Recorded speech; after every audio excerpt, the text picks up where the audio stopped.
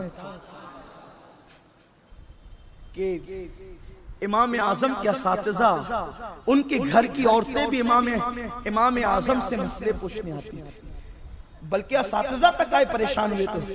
امام سلیمان اعمش لاکھوں حدیثوں کو یاد کرنے والا محدث، یہ بیچارے غیر مقلدین جن کو حدیث کی ہوا بھی نہیں لگی، یہ کیا ہمارے امام پہ انگلیاں اٹھاتے ہیں، انہیں پتہ ہی نہیں ہے کہ حدیث کتنی ہے۔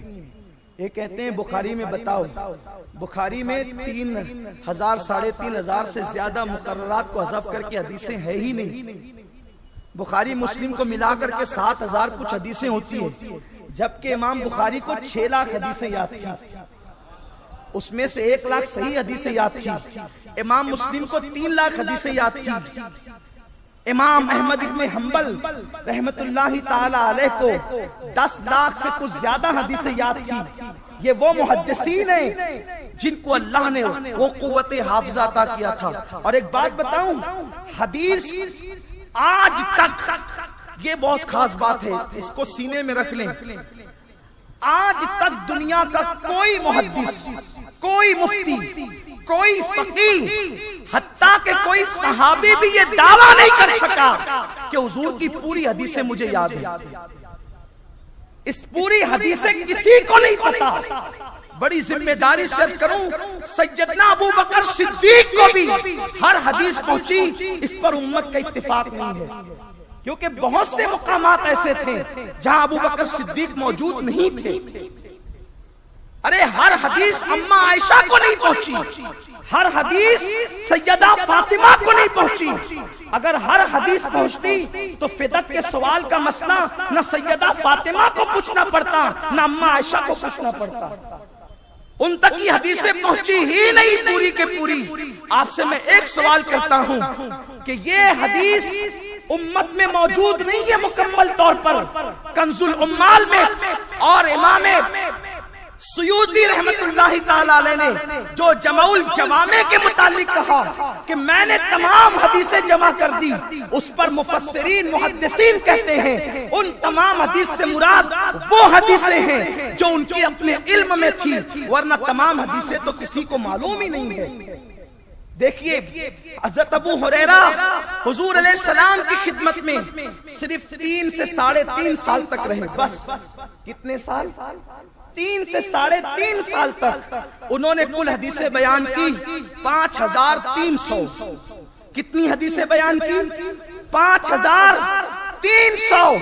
ارے جو 3.5 سال تک ساتھ رہا اس نے 5300 حدیثیں بیان کی۔ ابو بکر صدیق مکمل 23 سال تک کے ساتھ رہے، ان کی حدیثیں کہاں گئی؟ عمر ابن خطاب کی حدیثیں کہاں گئی؟ عثمان غنی کی حدیثیں کہاں گئی؟ مولا علی کی حدیثیں کہاں گئی؟ سعد و سعید کی حدیثیں کہاں گئی؟ طلحہ و زبیر کی حدیثیں کہاں گئی؟ یہ صحابہ ان کی روایتیں کہاں گئی؟ تو آپ کو معلوم ہونا چاہیے کہ حدیثوں کے معاملے میں کچھ حادثات ہوئے ہیں۔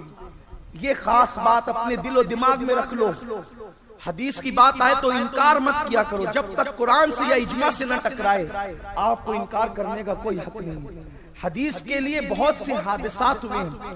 پہلی بات، جن لوگوں نے حدیثیں حضور سے سنی، بہت سے لوگ وہ تھے جن کو موقع ہی نہیں ملا جو حدیثیں بیان کرتے، جنگوں میں رہ گئے، مصروفیتوں میں رہ گئے، جیسے صدیق اکبر آقا کے وصال کے بعد جنگ یمامہ، روم کے معاملات اور دیگر معاملات میں آپ خلافت کے معاملات میں پوری زندگی گزر گئی.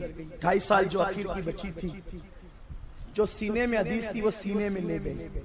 حضرت ابو ہریرہ خود کہتے ہیں کہ مجھ سے زیادہ حدیث عبداللہ ابن عمرو ابن عاص نے حضور سے لی ہے، کیونکہ میں نہیں لکھتا تھا وہ لکھتے تھے. اب جو نہیں لکھتا تھا وہ ابو ہریرہ 5300 بیان کر رہے ہیں، اور عبداللہ ابن عمرو ابن عاص 713 حدیثیں بیان کر رہے ہیں. اب آپ مجھے بتائیں کہ جب انہوں نے ابو ہریرہ سے زیادہ حدیثیں لی ہے تو وہ یہ تو 5300 بیان کرے، وہ 713 تو ان کی حدیثیں، ابن عمرو کی حدیثیں کہاں گئی؟ تو ہوا یہ ہے، یا تو لوگ اپنے سینوں میں قبروں میں لے کر چلے گئے، ایک. دوسرا یہ ہوا کہ جب بھی مملکت اسلامیہ پر دشمنان اسلام نے حملہ کیا، تجوریوں کو بعد میں لوٹا، گھروں کو بعد میں لوٹا، دارالعمارت کو بعد میں لوٹا، انہوں نے سب سے پہلے مسلمانوں کی لائبریریوں کو لوٹا، علماء کی کتابوں کو لوٹا. آپ ہلاکو اور چنگیز خان کی تاریخ پڑھیں، جب بغداد پر انہوں نے حملہ کیا تو مسلمانوں کی کتابیں جلائی اور کتابوں کو اٹھا کے دجلہ میں ڈال دیا. تو یہ ہم کہہ سکتے ہیں یا تو وہ حدیث کی کتابیں دجلہ کی یا دریاؤں کی نظر ہو گئی، یا زمین کے اندر مٹی میں سینوں میں چلی گئی، یا وہ آگ کی نظر ہو گئی. تو اب آپ یہ کیسے کہہ سکتے ہیں کہ حضور صلی اللہ علیہ وسلم کی کسی حدیث میں نہیں ہے انگوٹھا چومنے کا مسئلہ، حضور کی کسی حدیث میں نہیں ہے یہ فلاں مسئلہ؟ ارے بڑے بڑے محدثین، علامہ جلال الدین سیوطی جس نے جمع الجوامع جیسی کتاب لکھی، آقا علیہ السلام کی یہ حدیث کہ میری امت کا اختلاف رحمت ہے، اختلاف امتی رحمہ، میری امت کا اختلاف رحمت ہے. امام سیوطی جامع الصغیر میں لکھتے ہیں کہ اس حدیث کی سند مجھے معلوم نہیں ہو سکی. آپ غور فرمائیں، امام سیوطی جیسے کوئی حدیث کی سند معلوم نہیں، لیکن وہ یہ کہتے کہ مجھے معلوم نہیں ہو سکی. جو جمع الجوامع کا مصنف ہے وہ کہتے ہیں مجھے معلوم نہیں، اور جنہیں سیاہ ستہ کا نام لینا نہیں آتا وہ کہتے ہیں کسی حدیث میں نہیں.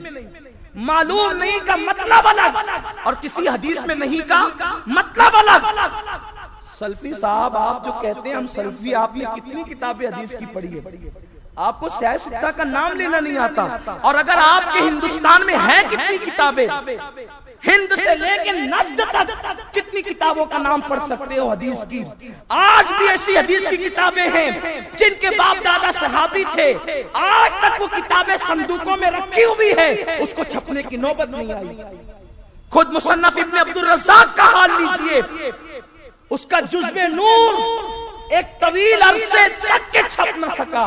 اب چند سالوں پہلے لوگوں نے کوشش کر کے اس کو شائع کیا ہے. علم حدیث کی کتابوں کے ساتھ یہ ہوا ہے، حضور کی لاکھوں کروڑوں حدیثیں ہیں، جس میں سے اکثر حدیثیں آپ کی نظروں سے ہماری نظروں سے اوجھل ہے. تو خطرہ کیوں لیتے ہو کہ یہ حدیث میں نہیں ہے؟ ممکن ہے جو دریاؤں کی نظر ہو گئی اسی میں ہو، جو سینوں میں قبروں میں چلی گئی اسی میں ہو. آپ یہ کیوں نہیں کہتے کہ ہمیں معلوم نہیں؟ آپ یہ کیوں نہیں کہتے ہمیں معلوم نہیں؟ آپ یہ کیوں نہیں کہتے ہمیں اس کا علم نہیں؟ آپ یہ کیوں کہتے کہ حدیث میں نہیں؟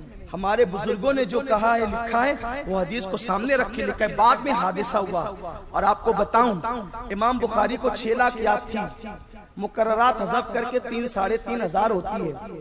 تو 6 لاکھ حدیثوں میں بخاری تو صرف 3.5 پر ٹھہر گئی.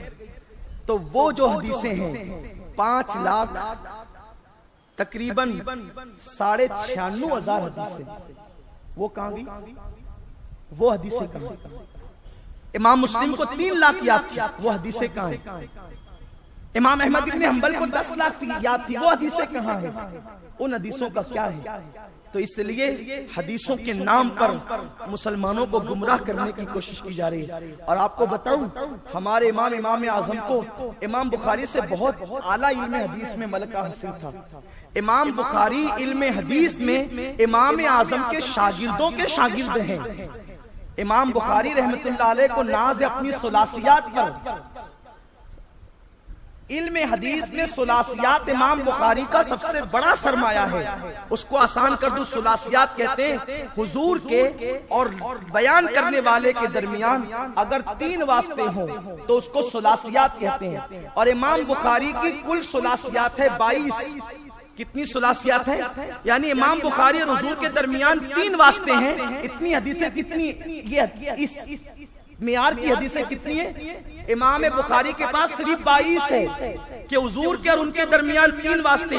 پوری زندگی ناز کرتے رہے بخاری کہ میرے اتنے کم واسطے سے میں نے 22 حدیثیں بیان کی. لیکن جہاں تک ثلاثیات کا معاملہ ہے، ہمارے امام اعظم ابو حنیفہ کو 1126 حدیثیں آپ نے ایسی روایت کی جس میں حضور علیہ السلام اور امام اعظم کے درمیان صرف 3 واسطے ہیں. کہاں 22 اور کہاں 1126. اور یہ 1126 یہ برکتیں، اس کے باوجود جو امام بخاری کے پاس 22 حدیثیں ہیں، ان میں سے 21 حدیثیں امام اعظم کے شاگردوں نے امام بخاری کو عطا کی ہے. وہ بھی امام اعظم کی خیرات ہے جو ثلاثیات پر امام بخاری ناز کرتے ہیں. اس کے بعد حدیث کا اور اوپر کا درجہ ہے ثلاثیات سے ثنائیات کا. یہ ثنائیات میں اب امام بخاری رک جاتے ہیں. وہاں ہمارے امام اعظم کا پرندہ طائر علم پرواز کرتا ہے. یہ ثنائیات کیا ہے؟ یعنی حضور کے اور امام اعظم کے درمیان صرف 2 راوی ہیں. کتنے راوی؟ 2 راوی ہیں. یہ کتنی ہے؟ یہ 611 بعض محدثین نے لکھا ہے اور 500 پر تو سب متفق ہے. ثنائیات بعض 611 کہتے ہیں اور 500 پر تو سب متفق ہے. وہاں امام بخاری نظر ہی نہیں آتے ثنائیات میں، وہ ثلاثیات پر ہی ناز کرتے ہیں. اب یہ ثنائیات سے اوپر اور ایک منزل ہے، وحدان. وحدان وہ منزل ہے کہ حضور اور امام اعظم کے درمیان صرف ایک راوی کا واسطہ ہے، اور یہ روایتیں امام اعظم کے پاس 15 ہے اور اس پر سب کا اتفاق ہے.